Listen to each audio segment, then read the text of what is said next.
Do you want that? Not really. So what should we do? Should we just do this online? Yeah. We're gonna be talking a lot about India.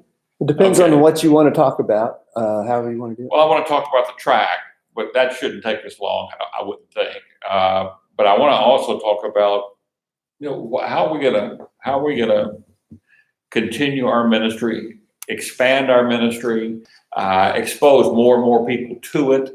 It's interesting. The more people you expose to it, it's just like the hourglass thing. The more people you put on the top, the more you're going to get down on the bottom. Okay.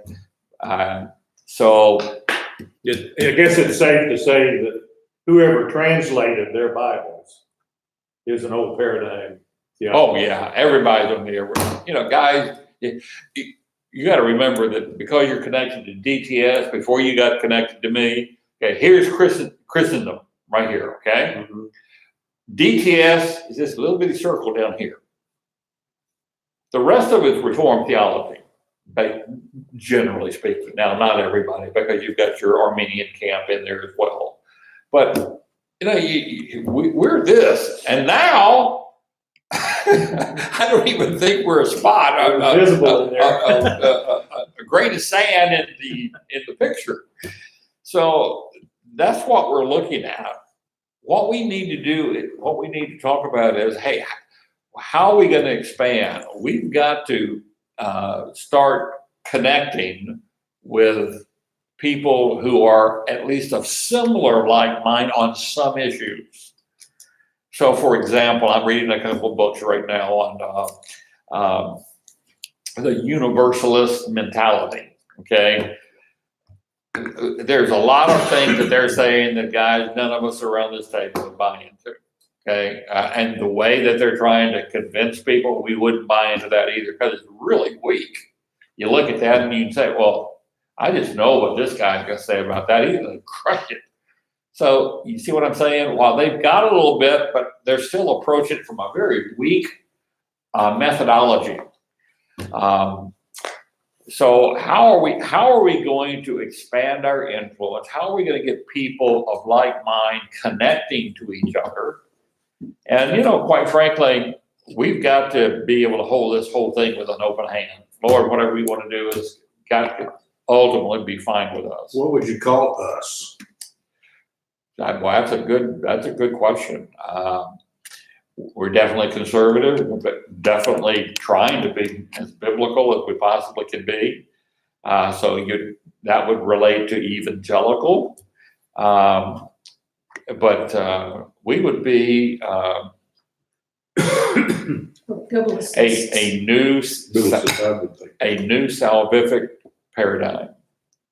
Well, it rolls off the tongue. Yeah. As it relates to soteriology, we're a lot like We could call us the new salvation. That's only the first part of the elevator speech, Gary. we're a lot like the Eastern Orthodox Church in terms of our soteriology. In terms of our eschatology, they're amillennial, but they're not too far off of where we are. Well, that's another reason we need to connect. Second largest church in the world. Eastern Orthodox? Yeah, behind Catholicism. I didn't know that. Eastern Orthodox. Who did you say? know that. Eastern Orthodox. No, you said you're behind Catholicism. behind it. I thought you were talking about something. Okay. Well, you see the problem. The problem is, how do we get this out? We've got to create conferences this year.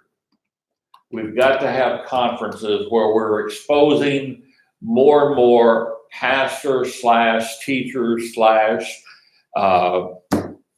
ministers in the gospel with this paradigm. I think some of it they would just run to. Who was? All right, let me ask you this. Why do we have to expose pastors and teachers and things? I mean, when Christ came to earth, he exposed the least likely to it. And so maybe that's who we should be looking for, is the people that don't even have a faith. Because they're going to be the ones that really accept it. Well, it is true that the people that accepted his message were by and large the general populace. But you can't you can't deny the fact that what did he do? Like Paul, they went to the synagogues first. They taught in the synagogue as was his custom. So they riled him up, and he'd get kicked out of one after the other. But he exposed them to what's going on. That's why they wanted to kill him. So there is a strategy of trying to reach leaders who already have people underneath them. The more leaders you reach, your multiplication just explodes. But you're right. On the other hand, who would come is the point. We've got to do some kind of exposure. Guys, I don't know about you, but I'm not getting any younger, and I would certainly hate to see what we've discerned in the scriptures just die. I'd hate to see that. But what's ahead of us is a huge fight. And we've got to be prepared for the battle. And so the best way to do that is to, I think, is either have a very strong internet presence, which we don't have, or to have conferences that we can invite people. And we get some free venues. For example, get a local church that's close to us, at least in some facet. Let them host it. So we go out and we invite people to come to that, and we just start. But we're going to have to. What happened to your book series? Was it 7 books? They're out there. You got that? Yeah, they're all done. They're ready to rock and roll. Have you sent them out? He's talking about the send out strategy. Oh, I haven't heard squat from anybody. Did you send out the 7 books? Oh, I I've sent sent them out. I sent them out for. Maybe 40 people. No, Yeah, it was 50 something that we sent it all to. But some of them only got one. The people that were saying, I don't want to read it. And as I talked them into it online, they said, okay, send me one, kind of thing. So I would send. One of the 7 or one? One book out of the 7. Can I get 7 books? Can you what? Can I get them? No. Yeah. Come on, I won't share with you. Okay. Dale, Yes. you may want to talk about this later. And I'm not sure this is open, but this June in Portland, Oregon, there's this open table conference. And Brad Jersick and his wife will be there. Baxter Kruger will be there. Paul Young, Brian Zond. When is it? It's this June. It's this June in June 28th to 26th through 28th. 26 to 28. Are Where is those it? all heretics that believe what we do? More or Pretty less. close. A guy named John McMurray. This looks like it. That's what I was gonna say too. This is that guy- We're not alone. We're not the only ones. Jamie Winship and his wife Donna. They're pretty interesting people. I've heard Paul Young talk about them. He was, anyway, his story about him is really interesting and their ministry. But according to this, they're all going to be at this open table conference. And are they going to talk about anything or everything, or? But let me see if there is a Say, schedule. Did you want the 7? It's like there's a breakout session on Did you heresy. want the 7? Yeah. also? Dale, can I get these guys 7 books? well, the problem is we don't, We've got some of them. because we did it the way we did it. Oh, the ones on the back shelf are not the right ones? No, the ones back there are the old book. I got boxes of the old books. I'm going to have to He's got use them this on. I Kindle. don't want to You go for can, the you old book. can. No, you don't. Okay, Get them for you on Amazon. so. Can you get them on Amazon? I Yeah. can get them on Amazon. See, what I did is we ordered it directly from, and this was his idea. Publishers, whatever you call it. We ordered them directly from Amazon and had them sent directly, so we didn't have to mail Then I can do my own. them, so, but they're ready to go. They're all done. By the way, I am still recording. There's, a few listeners here. So if you're listening, do you want to continue on? We're just hearing- Yeah, that's, tradition of our Bible studies if we ramble around. Yeah. Why go straight to the point today? And we can always delete it if we want later, but Okay, well, you guys see what we've got to do. We can't just be happy together kind of thing. You know, we've got to have a vision of impacting people, and that the people need to be impacted with the biblical texts. That's where all these word charts are coming in. Okay, I want to send to people some of these word charts to get them doing their own study that's brought us to the place where we are.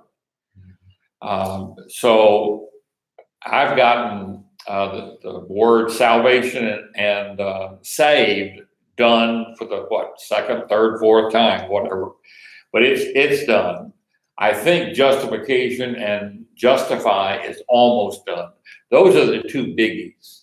We got to get those out ASAP. You say done, you mean in a written form Yeah, it's on an Excel sheet. oh, I got it. And so you got every single passage. And so the point is, what is each passage saying? So we've got, for example, for salvation, we've got who is the Savior in this passage? Who's being saved? Well, from what is he being saved? What's the condition of salvation? And then a comment on the context. And so, you know, Wow. once you get through that whole thing, you're pretty confident of what this word says.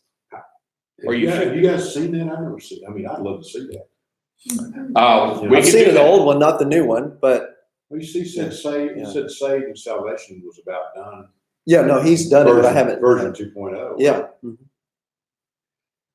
Yeah, I can. Don't worry about it. You know, well, no, it's right here. I pulled it up. I got it in my little doc because I was working on it.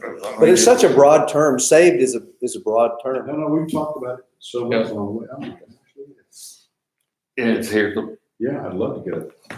iPad thing right down there. So that's really, really interesting because that locks in everything.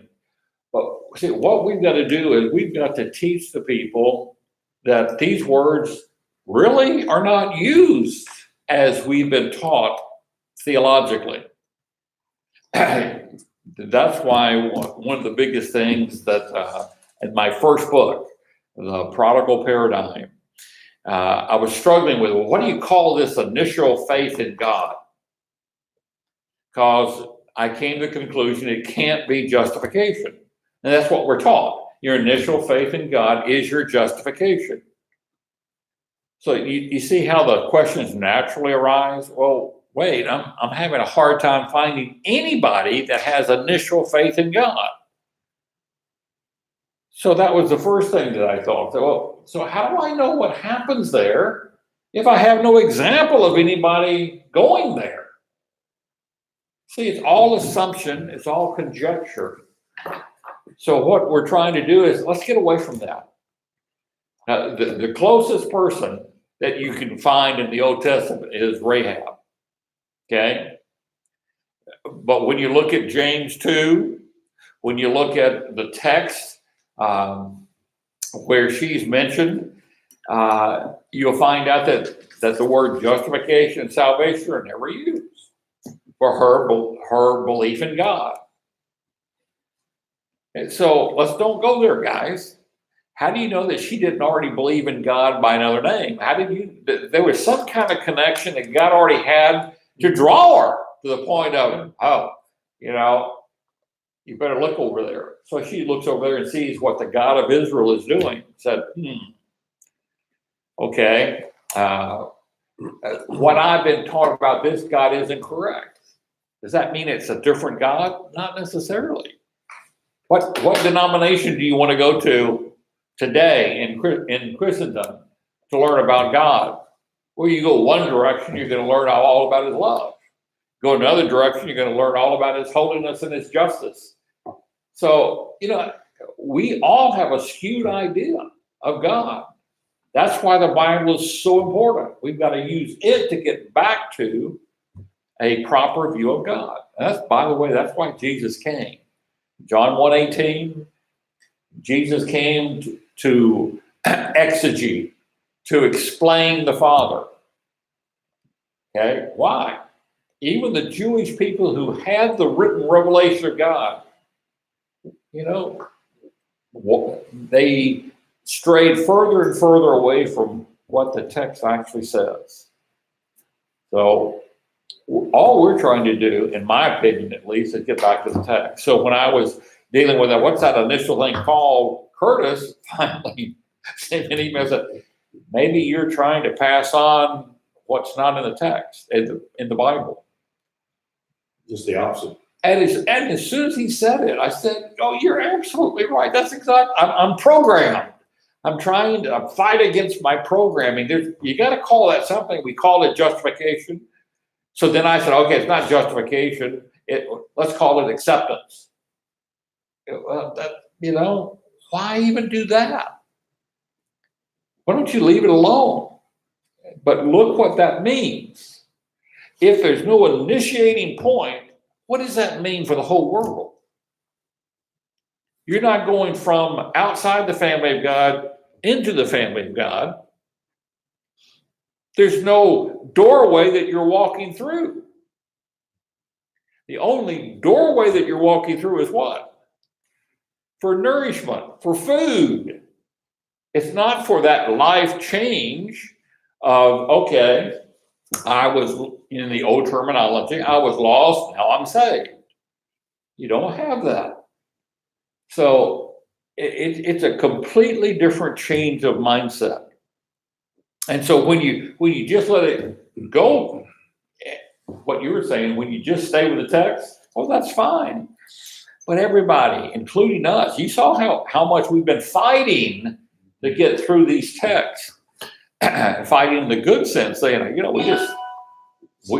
want to find out what that passage actually says. The real struggle that you identified for me is you're just using an English language text.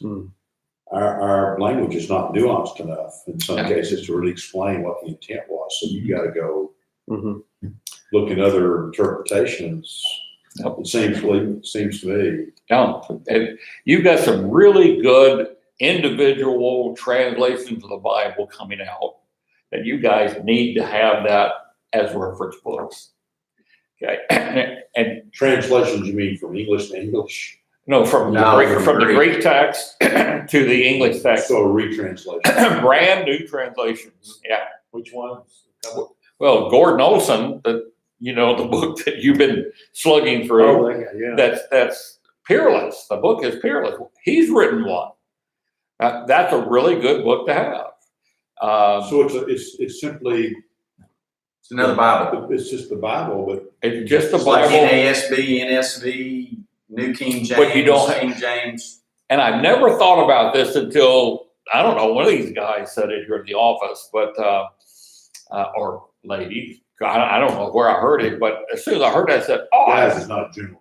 I- General Right. term. It's I've gender never neutral. thought about this. And that is, Yeah. when you have a committee translating the Bible, that whole committee's got to agree on what words are used and We how had a it's committee translated. assembled about it. Yeah. So you've got, when one guy's doing it, he doesn't have to agree with anybody. He just said, here's the best thing I've got. Okay. Now, some individual translations aren't worth reading. We know that.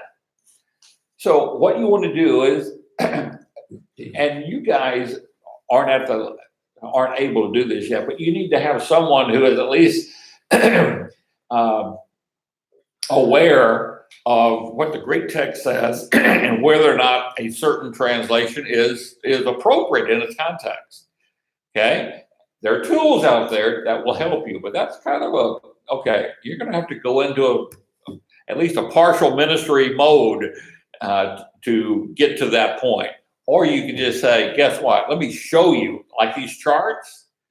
These charts show you that these words can't mean what we've been taught they mean. It's just impossible. Okay? Well, that's the first step. So, in my thinking, when I saw that Oh, there is no point of justification like we've been taught. There's no moving from outside the family of God into the family of God. And of course, you're going to have people flip out a verse to you.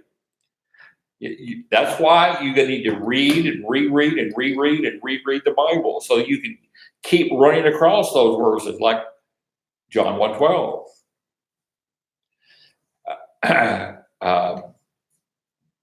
As many as received him, to them he gave the right to become children of God. Okay, that tells you that, okay, this person wasn't a child of God, now he's become a child of God, right?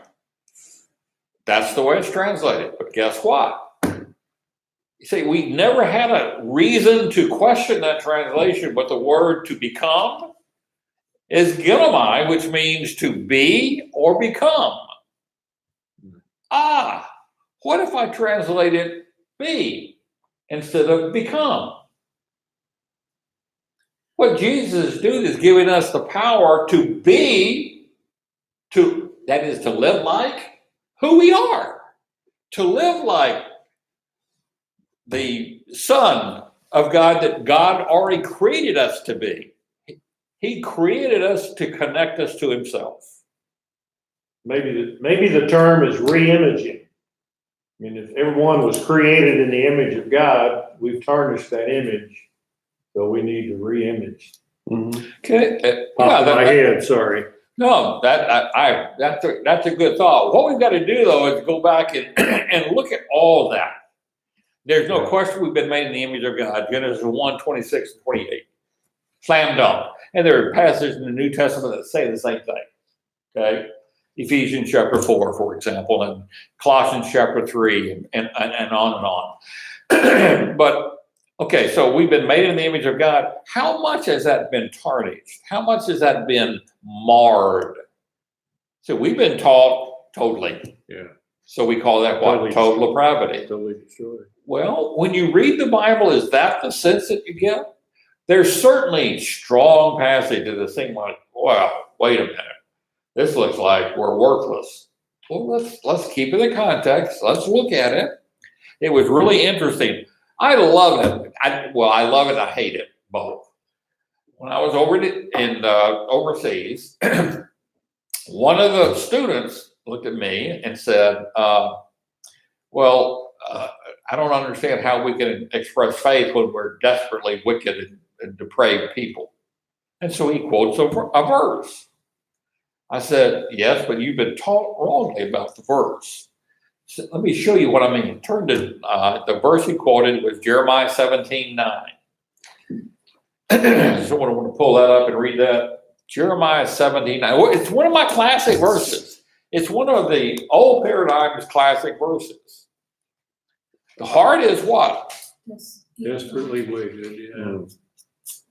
Heart is more deceitful than all else and is desperately sick. Who can understand it? Jeremiah what? 17 verse 9. You just need to read the verses before it and after it, and you got it. That's absolutely true. But on the other, there's another way to approach that. Okay? You know what? That's why we've got to keep reading the Bible over and over again. When that student asked me that question and mentioned that, it was like how the Spirit of God is supposed to lead you and remind you of passages. John 14:26. So guess what came into my mind? Instead of doing this, wrestling over this, I said, no, that's absolutely true. I just said, I don't need to deny that. But does that relate to a human nature? When that phrase is never used in the Bible?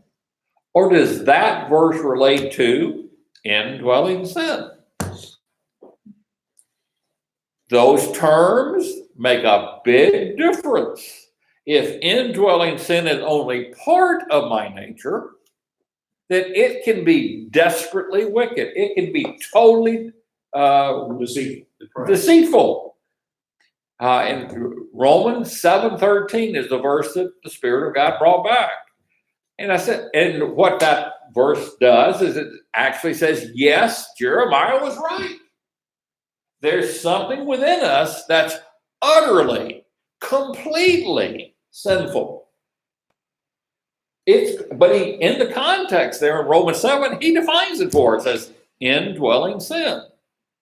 Now, if you just go back one chapter, you find out that guess what? Well, if you stay with the whole book of Romans, but just one chapter, you find out that you've got indwelling sin and you got the Spirit of God residing within you, and they're using different parts of your personality and your being. One uses it and produces sinful things. One uses it and produces righteous things. How can that possibly be? Well, and if you look at this Jeremiah, if you look at the next verse, it's really interesting. The heart is deceitful above all things and beyond cure.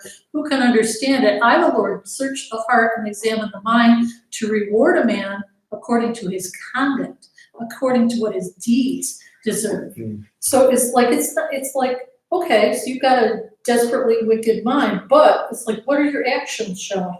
Okay, Well, then you've got the logical problem. Okay, if 9 is true as it's written, why is God searching the heart? Why is he evaluating deeds if there can be no good deeds? yeah, Yes. right He's on. evaluating deeds because there can be good deeds. Yeah, why isn't it just binary? Yeah. It's 0, 1. Well, and the other thing, John Eldridge makes the premise that your heart is good. And so I thought about this passage, and then he says your heart is good. So I decided to search all the uses of the word heart in the scripture. And it's either 600 or 900 times. And you go through it and you see the heart can be good. It can be bad. It can be directed by the Lord. It can be hardened. It can be tender. I mean, it's super broad. And so to take one verse and to say the heart, I'm going to define what the nature of your heart is by one verse. Really, there's very few verses that would echo this. This is Jeremiah, like many of his prophecies, is just hammering on Israel. Yeah. Their heart's pretty bad because of their idolatry. I'm just getting too old here. I had a verse I thought that I wanted you guys to comment on, and it left as soon as it came into my mind. I don't know that you're old. I think you've got so much going on up there that you know. Well, everybody turn to Romans 1:28. Okay, Paul, using the same logic that you just used in Jeremiah 9. It's too weird. It was open to that. It's weird. Read Romans 1:28 and tell me, hey, what's up there? You're living right, Gary. Relate Romans 1:28 back to, the whole concept of total depravity. What's the problem in the verse? And the verse reads, and just as they did not see fit to acknowledge God any longer, God gave them over to a depraved mind to do those things which are not proper. You don't have a depraved mind. So we're supposed to be totally depraved. No one has a depraved mind until they completely, in a sense, exorcise God from his thinking. Yeah. This presumes that they had God. Yeah. And that the whole passage does. Well, and up in Romans 18 and 17, what can be known about God, they know it already. Everybody knows about God. Exactly. So, what I'm trying to say here is that what we've got to do, the message we've got to get out is to say, hey, guys, we don't want to argue about this stuff. We just want to go back and discuss the biblical passages. And can we do that with a good heart, with the intent of lifting up each other?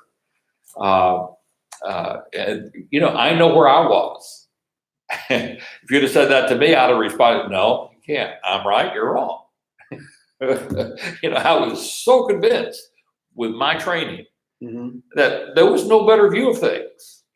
And so for me to give that up, God had to literally do a miracle. Well, if you're going to go talk to leaders who have built their leadership and their entire following on the wrong set of facts and messages and can try to convince them, and they're going, wait a minute, That shouldn't be real hard. I got here. Yeah. They should just say, oh, well. Once you read that. Yeah, I'm launching a new book. What do you mean? Yeah. Yeah, you mean my book isn't correct? You go to the congregation and say, you know what I've been telling you the last few years? Forget all that. See, you guys in business would call that being heavily invested. You're heavily invested in something, you don't want to change the system. I'm already invested, it's got to be this way. Everybody. Do you not understand? This is exactly what Jesus walked into in the first century. Yeah, that's true. It's exactly, it's not that these guys were completely off the reservation and completely wrong. There was so much good that they taught and they believed, and even they were trying to walk with God. Some legalistically, some, did the shaking jive. Well, I don't like that verse very much because that would really, shed the light on my wicked ways. So yes, they did exactly what we do today. And Jesus just came on the things that you need to repent from all that. You need to give your whole life back to God and walk with Him. And I'll set this kingdom up, this glorious kingdom. So you see, that's the parallelism of first century to today is striking. And so, guys, that's why I say that to say, let's don't get down. Let's don't have a defeated attitude. The task at hand is humongous. It's gigantic. But just like God sent His Son to cause repentance, God has given us light for a reason. We want to make sure that light's showing on us first. How's my life? How am I doing personally? And then let's share with what God's doing in our lives and what He's showing us from the Scripture. That's why we've got to get the message out, either through the internet. And if we could, there's something to pray for. There's a person overseas that's kind of like, he's everything I'm not, and then some. I mean, he's got this computer stuff. He's got this computer stuff down. And I really think that we're going to be Skyping classes in very quickly, very soon. So that saves us $2,000 to $4,000 a trip. All that money can just go to ministries over there instead of the travel. Okay, so You miss out on all that curry. The what? You miss All out the on all that good good food. And the food is good. I'm telling you, I think my wife might have a little hard time because it's spicy. I mean, some of it's really Dale, spicy. You know what? like it. I think we don't need to be discouraged in terms of the new message or what we believe is true, because God's truth is going to win out and is popping up all over the world. I mean, a lot of different people and people questioning the old paradigm that, if you don't accept Christ in this instant in time, you're going to burn forever. I go, is that the God that you see in the Scriptures? There's a lot of groundswell that God, I believe, God's truth is going to win, even though He allows the wrong theologies to prevail for a long time. So we just have to talk about what's true. It is all about, if you really boil it down, it's all about self-interest. And you can see it when you talk to physicians about some breakthrough in medicine. Boy, that's they so fight true. it tooth and nail. Right. Because they spent their whole life in a certain They've been construct trained. of how you deal with this disease Yeah. state or what. You see it, and it's not just in the realm of spiritual fulfillment that people are confused. Political views. So, Politics, oh my goodness. well, politics, yeah, but I mean, the point is, people get hardened in their own self-interest. Yeah. And you can't change that easily. You have to just work on it. Right. Work on it. Yeah. You said that conference is June 28th through the 30th, 26th to the 28th. Yeah. 26th through the 30th, or I think he said the 26th to the 28th is what I wrote down. 26th through the 28th. Okay, I'm going to make a note of that. I'm going to be out of town sometime the end of June, 1st of July. And I got to go find out. I thought I had it down on my calendar, but you know me. Of course I don't. So Curtis is right there. It's going to be in Portland. I know. He definitely ought to be there. Hey, let's go. Let's get some of us and go to You know, it. Dale, the I'll go business to it. about conferences and all that, and you talk about the runway you have. You know, you don't want to be in the conference business. I mean, that in and of itself is its own special.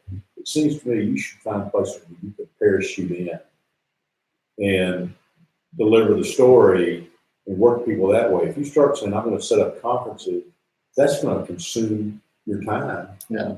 And take away from the ongoing perfection of this new paradigm. But you should do podcasts. Podcasts are powerful. I mean, you say the internet like it's something else. It's it. That is a delivery mechanism, particularly for people who are, younger.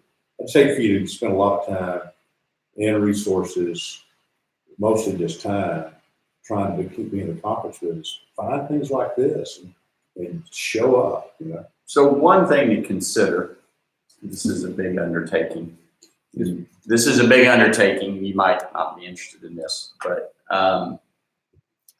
and it would be easier to edit than it would be to create, but that has some licensing issues. But for instance, in a perfect world, if you could take the New King James Study Bible that Rodmacher was the general editor of, you could somehow license that. Don't know that that's possible. And you could re-edit it. So 50, 75% of that work is already pretty good done work for you. And now you're adding and you're editing. It's kind of like taking that original source code and you're going to put out a new piece of software in version 3.0. Then you've got a lasting commentary study Bible. And you just do the New Testament first. That's. Yeah. You know what, You Todd, have I agree with that. I something. told Dale the same thing yesterday. I said, It'd be easier than creating it from scratch. well, the other thing is Well, we he's all basically, thought that close, huh? 1 day apart. Well, what I said Before, it's was really very, Brad's idea. what I said is similar. I just said, you've already written various commentaries on the New Testament. There's just volumes of what you've already written. It's just compiling it, everything you've written about a verse, let's just stick it all in the order of the New Testament and make it into a commentary, because you've got commentaries on Galatians and Romans and, you've got so much, a body of work out there. So it's a very similar idea. You know what I know that one person will be watching this video for sure, and he's up north.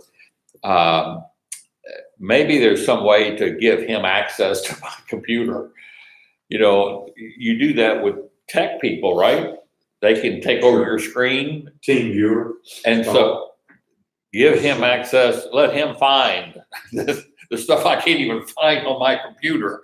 Let him find the stuff, Yeah, coordinate that's it, true.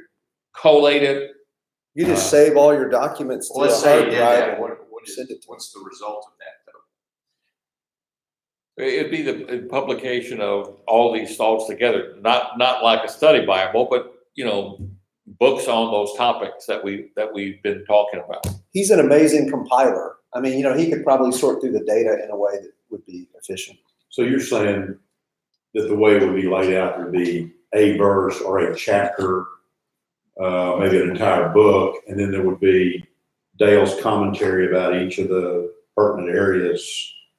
Is that what? Yeah, I would say like just a commentary, just in the same order as the New Testament. Just That makes sense. kind of like it could be a study Bible, or it could just be its own, like the Grace New Testament commentary that Wilkin did. It's just more our thoughts on verses. We got to have a good name for it. The last one you use is an F. That's not going to work. New salvific. What was it? It's just, We know what we don't want to call it. yeah, we know that. That's not me. Call it the Telepherical Commentary. So I want to clarify something. I wasn't saying necessarily do a new Bible. I wasn't saying that.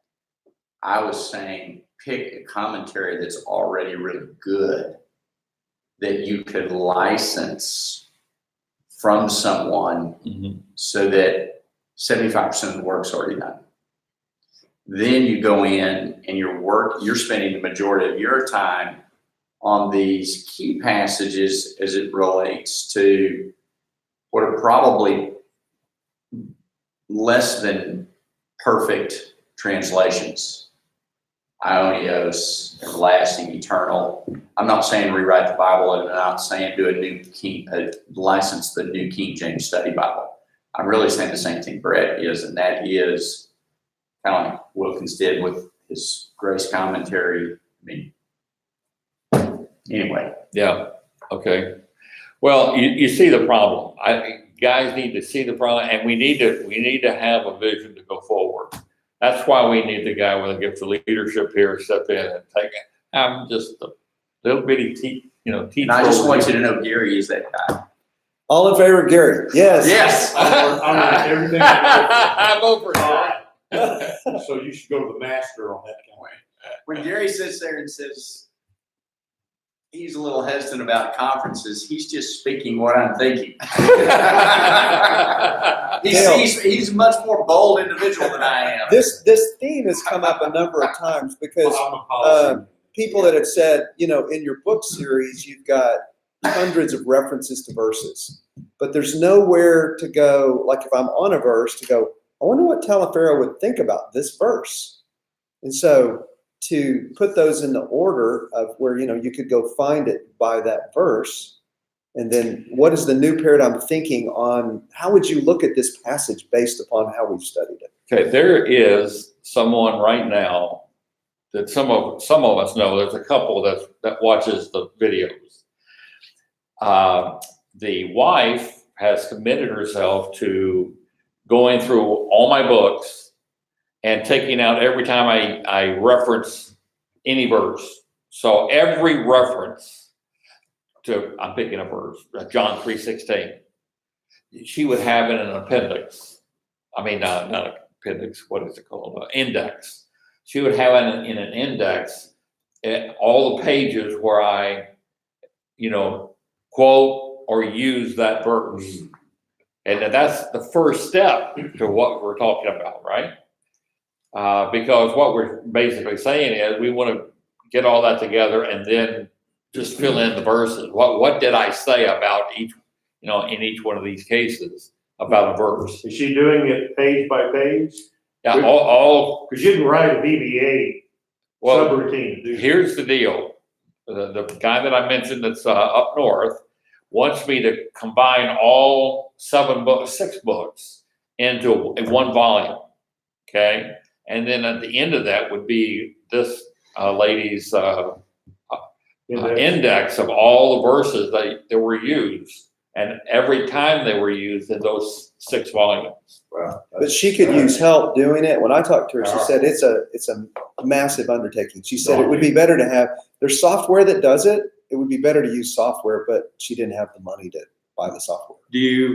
Are they all in Microsoft Word? Do you have a version of them all in Microsoft Word? Yeah, you can write a VBA code to do it. Pull all those verses out. Well, the you can write thing, I don't know about that. I can't write it either, but it can be done. It can be written. It can be written. Somebody can do it. Be acquired, especially if you do it overseas, it's so cheap. Those people. Yeah,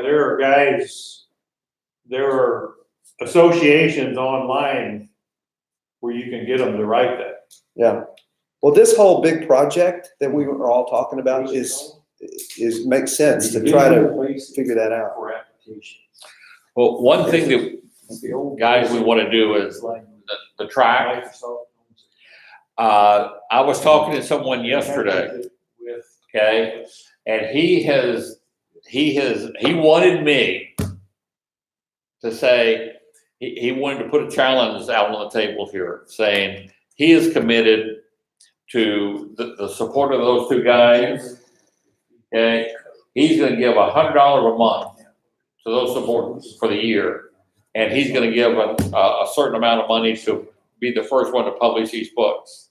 So he wanted me to throw that on the table to say, would anybody like to, go with him and do the same thing? So you guys think about that, because we need their support first. Okay, then we need to we need to get this done. Paul, I'm gonna need you, believe it or not, I'm still not happy with page 9, but we're close. We're just so close, okay? Can you pull up page 9 on your thing? Yeah. And here, can I still write on the, Only if you erase it to a point that it was better than when you first found it. I'm not gonna clean up the mess anymore. okay, See all that? yeah, That's somebody that asked for grace. okay. I need a sheet of paper so I can show you right now what I want, what I'm looking for. Obviously, we're trying to make this as readable as we can, as large as we can. So these circles, let me give you one example. Oh, that's the wrong. So I want it to look like this.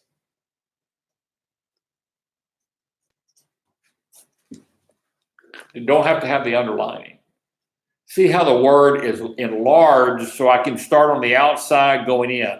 The word doesn't need to be all in. If I do it this way, I can make these words larger all the way around. Okay, you have it in front of you? Okay, That's not So hard to do. and I'm not real happy. For Paul, I mean.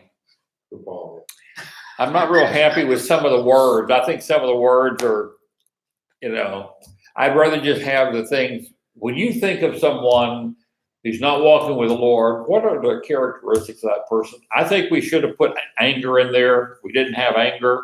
Bitterness.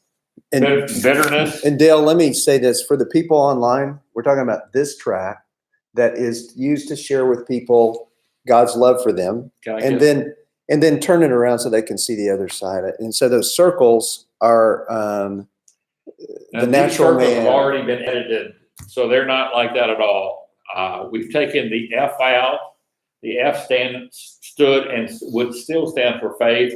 Every person has the ability, because they're not totally depraved, to trust in God, who is revealing himself to them. You got to ask yourself, why would God be revealing himself to every person if he couldn't respond in the first place? So anyway, Does that make any sense? Yeah. To the God that's completely all loving and doesn't wish for anybody to perish? I mean, why would he said, well, I'm sorry, Paul can't respond, so I'm not going to reveal anything. Why is he still revealing stuff to Paul? Because Paul can. The death of Christ made it available for all men to trust Christ, to walk in faith with God. That's what the death of Christ accomplishes far more than we're used to thinking about. No question about that. Yeah. So we're all partially depraved, or occasionally depraved. Some more than others. Yeah. Well, guys, I got some What do you mean by that? 8 o'clock, so I gotta run. Yeah. I need to grab you just for a minute. Okay, rock on. okay. All right. Thanks, Dale. Oh, well, next week, I think we should start the next study. I'm thinking 1st and 2nd Corinthians. Be good. Yeah, let's do that. Not only for us, because we've never gone through those 2 books, but also for pastors overseas, because these are problem books. They're problems in local churches that needed to be solved. Yeah. Let's walk through those problems to help them solve the potential problems that they may see. in the You're future. the leader and you do the preparation, so I think you get 100% of the votes on what we cover. At least 99. Yeah. Okay. Well, let me pray for us. Father, thank you for this time. Lord, I can't thank you enough for this Bible study and what they mean to me. The interaction, the advice, the accountability, it's just off the chart for me. It's what I need, and I need it. That's why these guys and ladies are here. So thank you for that. Guide us, show us the path that we need to take. May we walk in it with excitement and faith and trust you to see miraculous things take place. In Jesus' name we ask it for your glory only. Amen. Thanks, Dale. Thank you.